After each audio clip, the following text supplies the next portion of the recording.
यदि ऐसा हमको शरीर के जीव के अंदर रहते हैं तो उसकी बर्बादी की बात हम सोचे, और ऐसा तो लग नहीं ना बर्बादी कैसे। एक उदाहरण लो, एक उदाहरण लो, चिंतन आया था एक बार ऐसे।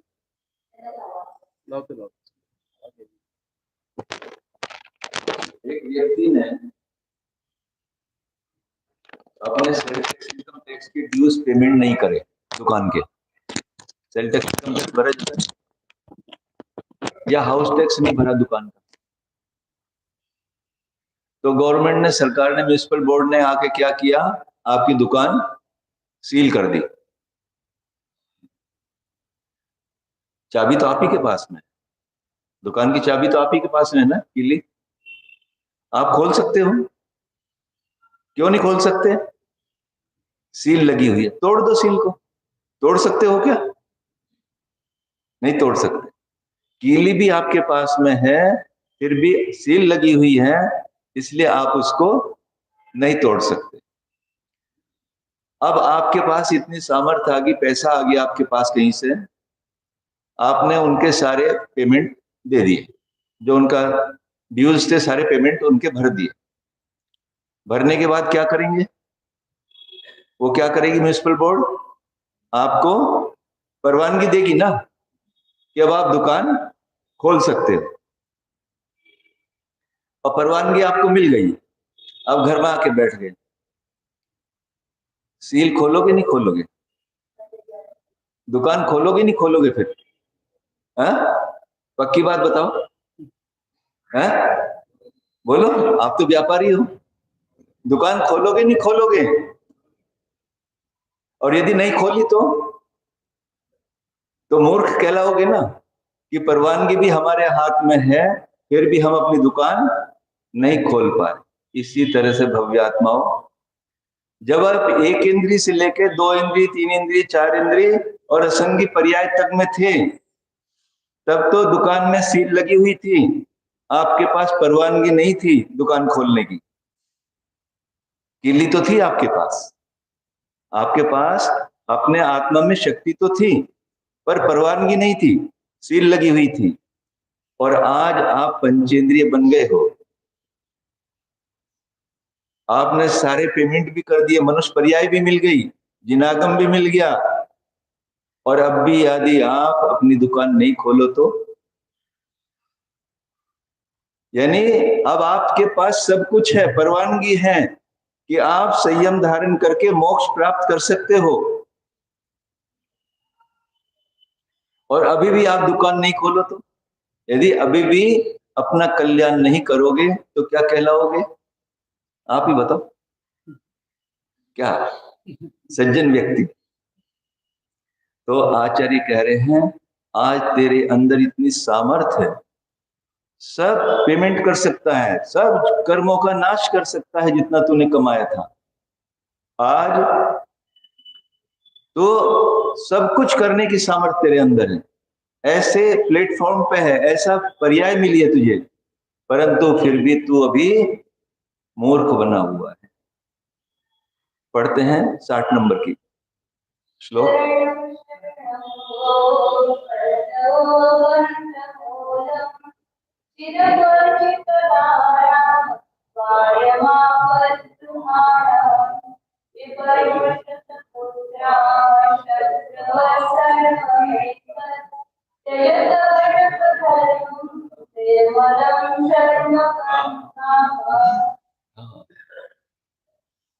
शरणम अशरणम, जिसको आप शरण समझ रहे हो, किसको? घर को, घर को जिसको शरण समझ रहे हो, वो तो तेरा कारागृह है, बंदी ग्रह है, वो तेरा शरण नहीं है। बंध व बंध मूल, बंध मूलम, और जो जितने भी बंधु हैं, भाई बहनों, जितने भी मित्र, जितने भी हैं, क्या है? बंध मूलम, बंध का मूल है। कितने अच्छे शब्दों की मतलब जिससे बंध होता है वो बंधु। बंधु किसको कहा? मेरा भाई, बंधु। यानी जो बंध का मूल है, जिससे कर्मों का बंध होता है, वे सब मेरे बंधु हैं। संबंध माने बंध, जहां संबंध है वहां पर बंध है। चिर परिचित दारा, जो बहुत समय से परिचित है ऐसी स्त्री। स्त्री को क्या उपमा दी है? द्वारम आपद ग्रहाणाम, ग्रह रूपी आपदा का। ग्रह जैसे ग्रह लग जाता है ना किसी को, हाँ, आपत्तियों का द्वार है स्त्री। यानी क्या बताया?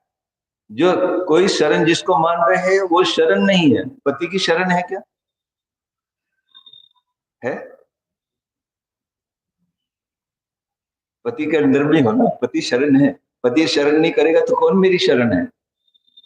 तो ये सब बंध के कारण है। और जो बंधु हैं वो साक्षात उनसे बंध, कर्मों का बंध होना ही होना है। और दारा स्त्री जो है वो आपदाओं का मूल है।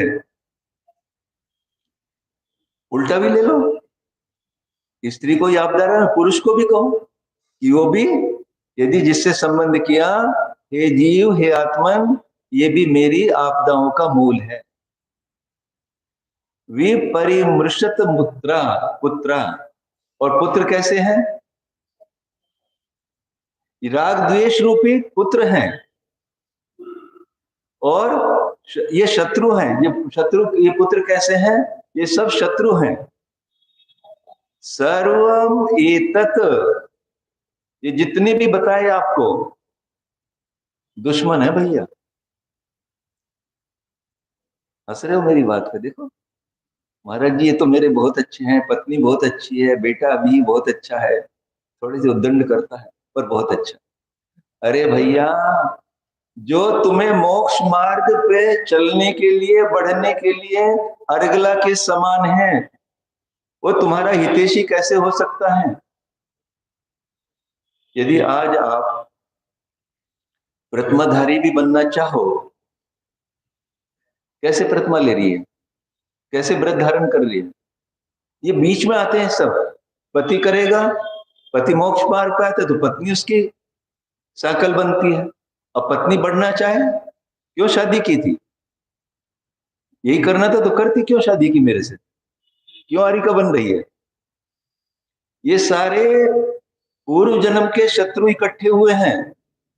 जो परिवार है उसको कुम, यदि पुत्र भी है, आज तो बहुत अच्छा लग रहा है, पैसा कमा के लग रहा है कि यदि एक दिन आपकी बात न माने वो, तब देखो क्या कहते हैं, जब से काले सिर वाली आई तब तो उसी का हो गया, तो मेरी बात तो सुनता ही नहीं। हमारे ऐसे बोलते हैं कि जब से ये घर में आई तब से तू इसी का हो गया, मेरी बात तो सुनता ही नहीं, तो उससे द्वेष होने लगता है। तो ये सारे सारे ग्रस्त अवस्था में रहकर ये सारे बंध के ही कारण हैं। और ये कार्य हमारे एक दिन के नहीं चल रहे, अनादिकाल से चल रहे हैं। तो आचार्य भगवान शिक्षा दे रहे हैं, सर्वम एतत् त्यजत, इन सबको तू अब छोड़, इन सबको त्याग कर। अच्छा, इतने दिनों से ये सब बात चल रही है आत्मानुशासन में, सबको आपको इनका ऑपरेशन करके एक एक चीज बता रहे कि ये है, फिर ये हमारी बुद्धि में क्यों नहीं बैठती है? क्यों नहीं ऐसा लगता है कि मैं अब अपनी आत्मा के कल्याण में लग जाऊं? क्यों मैं इनसे अब निवृत्त नहीं हो सकता? आचार्य कह रहे हैं, सर्वमेतत् त्यज, त्यजत, इन सबको अब छोड़। फिर क्या कर? छोड़कर भजत धर्मम, भजत निर्मलम धर्मम शर्म कामा। यदि तुझे सुख की अभिलाषा का है, यदि तुझे अपने जीव द्रव्य का कल्याण है, करना है, तो निर्मल यानी निरतिचार, निर्दोष ऐसे धर्म का पालन कर, धर्म को भज, अपनी आत्मा की ओर देख, अपनी आत्मा में रमन कर। यदि तो संसार से छूटना चाहता है। अब आपको परवानगी मिल गई है इस पर्याय में, आत्मा का कल्याण कर सकते हो। इतना तो समय बीत गया इस पर्याय का, अभी भी क्यों नहीं भाव होते संयम धारण करने के। सुबह बैठे थे तो भक्ति चल रही थी, शांति भक्ति। वास्तव में ये जो 8-10 नवयुवक आने लगे हैं, नवयुवक क्या है तो थोड़े से बड़े, पर हमारे लिए नवयुवक इसलिए लगते हैं कि नवीन एडमिशन हुआ है उनका, और उनके अंदर इतनी उत्साह है कि ऐसा लग रहा है कि वो शीघ्र ही, ऐसा लगता तो आज तो जब बैठे थे सब साधु वर्ग में बैठे थे, हम वो भी बैठे, ये सारे ये मुनि बैठे हुए, मेरे मुंह से निकल भी गया। ऐसा लग रहा है जैसे शांति भक्ति पढ़ रहे हैं, सब मुनि बैठे हुए। तो ऐसी अंदर से भावना आती है कि आप इस अवस्था में आ गए हो, मुनि नहीं बन पा रहे हो कोई बात नहीं, पर अपने जीवन को संयम लेकर संयम के साथ चल तो सकते हो, प्रतिमाधारी तो बन सकते हो। देखो कितना आनंद आएगा जिस समय आपके अंदर प्रतिमा लेने के भाव आएंगे। अभी ली भी नहीं प्रतिमा, उसी समय भी उन भावों के निमित्त से इतने कर्मों की निर्जरा होती है कि ओहो आज तो मैं संयमी बनने जा रहा हूं, अभी तक असंयमी था, अभी तक मेरी गिनती असंयमों में थी, आज मैं संयमियों में मेरी गिनती हो जाएगी।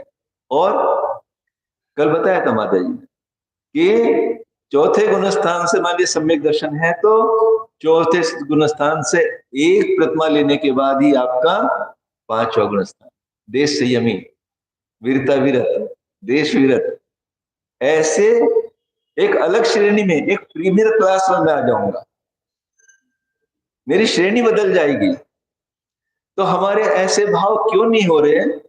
ऐसी क्या चीज बीच में आ रही है कि हम संयम धारण करके थोड़ा सा अपने को आगे बढ़ाएं? ठीक है, मुनि बनने के अभी नहीं बन रहा है तो कुछ तो आगे बढ़ो, आगे बढ़ो।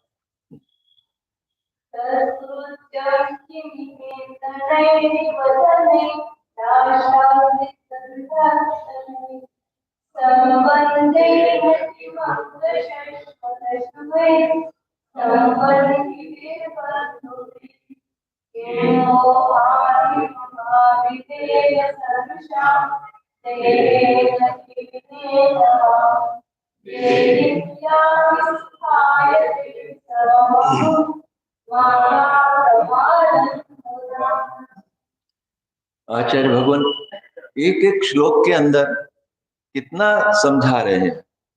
धने है आशा अग्नि संदुक्षणे, जैसे किम ईंधन ईंधने इव, जैसे अग्नि कभी भी ईंधन से शांत होती है क्या?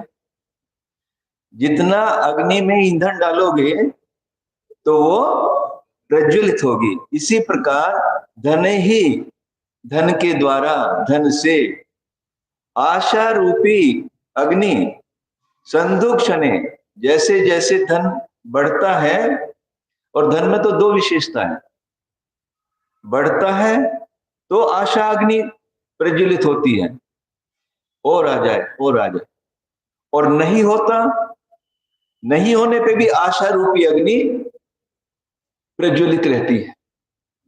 कैसे मुझे पैसा मिल जाए, मैं बहुत गरीब हूं, इतना मिल जाए कुछ, ऐसे आशाओं में वो, एक गरीब आदमी की कथा तो आपने सुनी ना, ये छप्पर में भी उसकी आग लग गई थी, ऐसा करूंगा, ऐसे स्वप्न में, ऐसे ही आशा में, यानी धन की आशा नहीं होने पर भी बढ़ती है और होने पर भी बढ़ती है। धन तो ऐसी आशा है, वो कभी भी धन से शांत होने वाली नहीं है। संबंधे न किम अंग, यानी धन से क्या प्रयोजन है जिससे हमारी आशा रूपी अग्नि बढ़ रही है, आशा बढ़ रही है, जो पाप का ही कार्य है, पाप का ही कारण भी है, कार्य भी है, और उससे क्या प्रयोजन है मेरा? और संबंधे न किम अंगन, ओहो संबंध से भी मेरा क्या प्रयोजन? संबंधेन से मतलब पुत्र, स्त्री, भार्यादि, पुत्र जितने यानी मित्र, ये किसके संबंधी हैं बता रहे हो? संबंधी भी, बंधु भी, जो विवाह आदि से संबंध किए, भाई बने, पुत्र हो गए, ये सब किसके कारण से हुए? इस देह के कारण से। इनके संबंधों के कारण से ही शाश्वत अशुभ, ये शाश्वत दुर्गति के हेतु है। वो शाश्वत अशुभ, जितने भी संबंध हैं ये दुर्गति के ही कारण है। देखो कैसे है शादी करना, कैसा कारण है? यानी सब अशुभ ही है। और फिर कहा तीसरी लाइन में, इससे भी मुझे क्या प्रयोजन है? किम मोह अहि महाविलेन, मोह रूपी सर्प, महा मोह अहि, अहि माने सर्प, मोह रूपी सर्प के महाविलेन, बिल में, जैसे सर्प बिल में रहता है ना, ऐसे ही सदृशा, उसके सदृश, देहेन गेहेन, देह रूपी ग्रह से मुझे क्या प्रयोजन? ये इस घर में जो मैं परिवार के साथ रह रहा हूं, इस ग्रह से मुझे क्या प्रयोजन है? और घर को भी छोड़ो, इस देह में मैं रह रहा हूं, ये देह भी कैसा है? जैसे सर्प की बांबी, बांबी के समान ये देह है जिसमें मैं रह रहा हूं, तो इससे भी मुझे क्या प्रयोजन है? देहिन या ही सुखाए ते, देहिन कहते हैं हे शरीरधारियों, हे प्राणियों, हे भव्य जीवो, या ही सुखाए, सुख के लिए, जितने ऊपर बताए वे सब भी सुख के कारण नहीं है। तो सुख के लिए विचार करके सम अमुम माँ गा प्रमादम मुधा, अब तू बस देर मत कर, प्रमाद मत कर, माँ प्रमादम मुधा गा, यानी व्यर्थ अब तू प्रमाद मत कर, अब देर मत कर। अब तो ये सब का यदि तूने स्वरूप जान लिया है, ये सब कैसे हैं, इनको सबको जानकर भी तू यदि अब इनमें लगा रहेगा, तो तुझे आत्मा के कल्याण का समय कब मिलेगा? इनसे तो तेरा कल्याण नहीं होने वाला। कितनी स्त्रियों से शादी की होंगी अभी तक?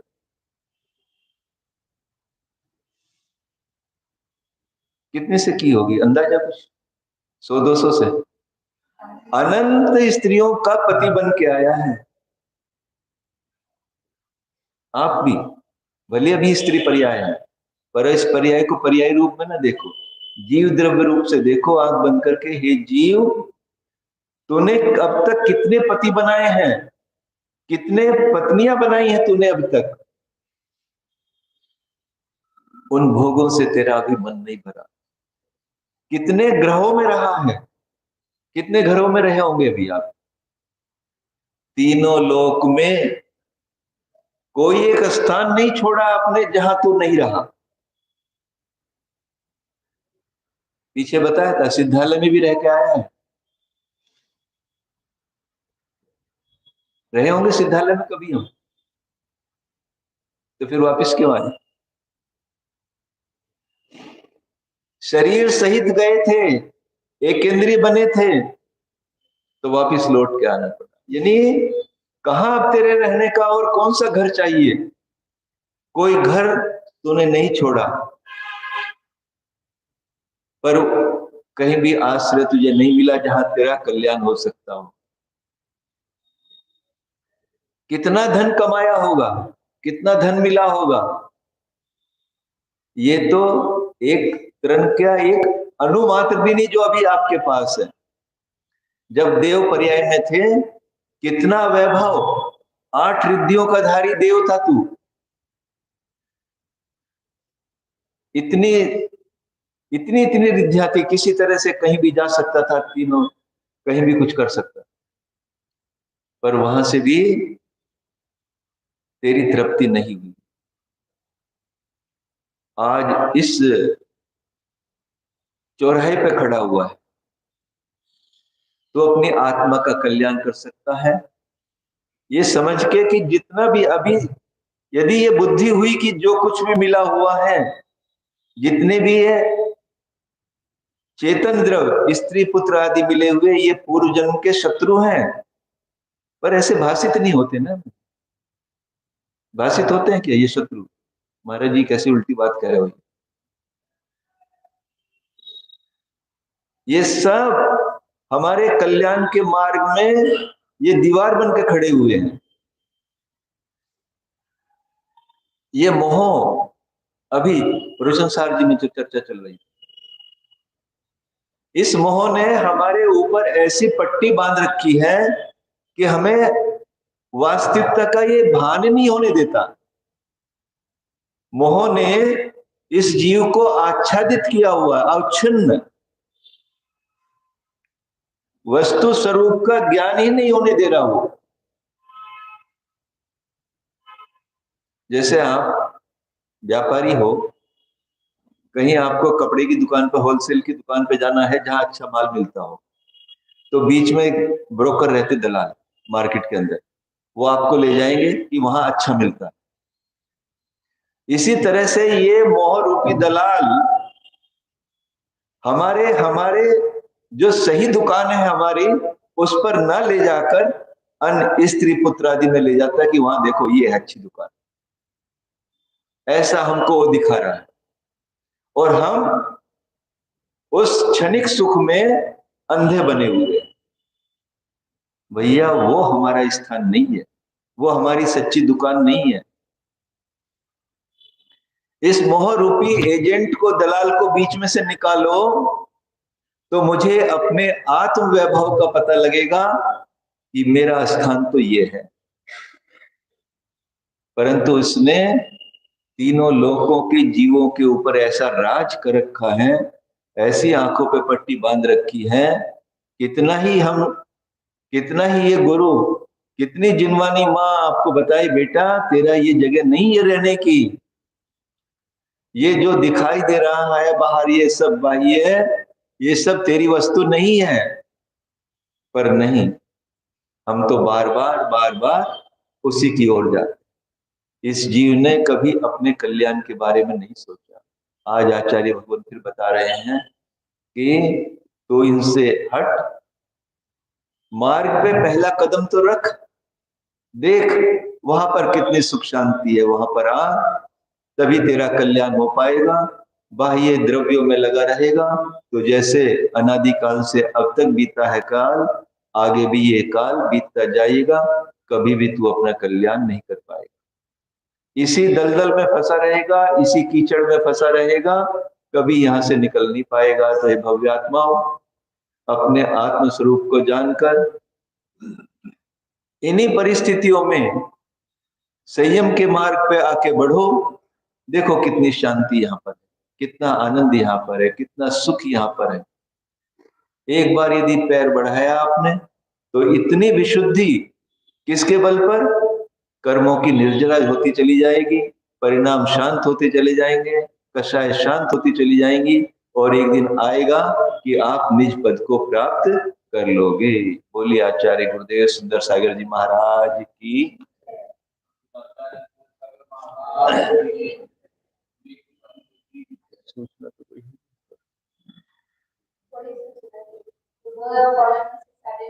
कल से थोड़ा सा परिवर्तन है, 4 दिन के लिए हम सावरगांव जाने वाले हैं कल सवेरे। तो कल से प्रवचन का समय 8:45 से 9:30, 8:30। माता जी प्रवचन करेंगे, माता जी रहेंगे, चुलक जी महाराज रहेंगे यहाँ पर, और हम तीनों साधु के जाने के भाव हैं, ऐसा बनाया है कल। तो 8:45 से 9:30 तक प्रवचन चलेगा। समय से आना 8:45, क्योंकि 1.25 मिला है। यदि हम 8:30 से कहें तो 9:45 आप आओगे, तो मान लो 9:30 से 8:30 से प्रवचन होना है। नहीं तो टाइम से आओ, 8:45 से ठीक माता जी अपना प्रवचन चालू करेंगे।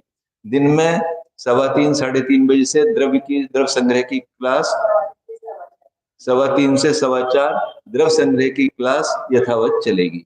आगे का जो भी सूचना होगा शिविर के विषय में कोई परिवर्तन आपको बताया जाएगा।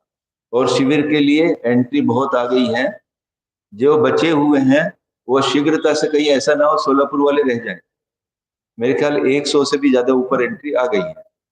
तो उसमें कोई एक दो को विषय का था कि वर्ग से क्या मतलब है, तो उसमें लिखा प्रथम वर्ग दूसरा वर्ग, तो उसमें वर्ग से मतलब पीरियड, यानी 9 से 10 पहला पीरियड, 10 से 11 दूसरा वर्ग।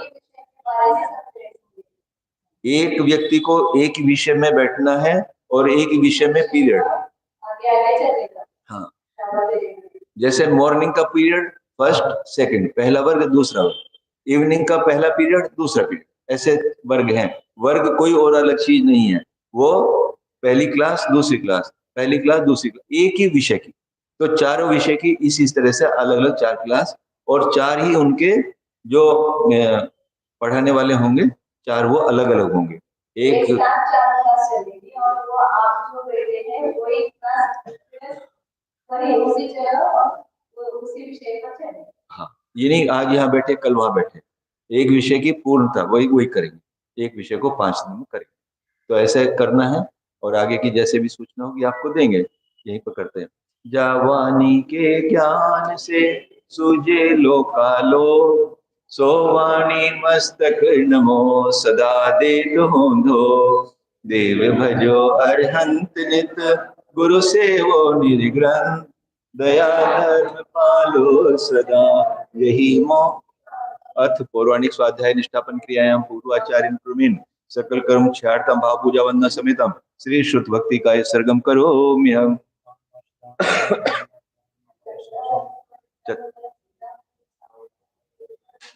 चत्तारि लोकत्मा हंता लोकत्मा सिद्धा लोकत्मा साहु लोकत्मा केवली पनत धम्मो लोकोत्तम।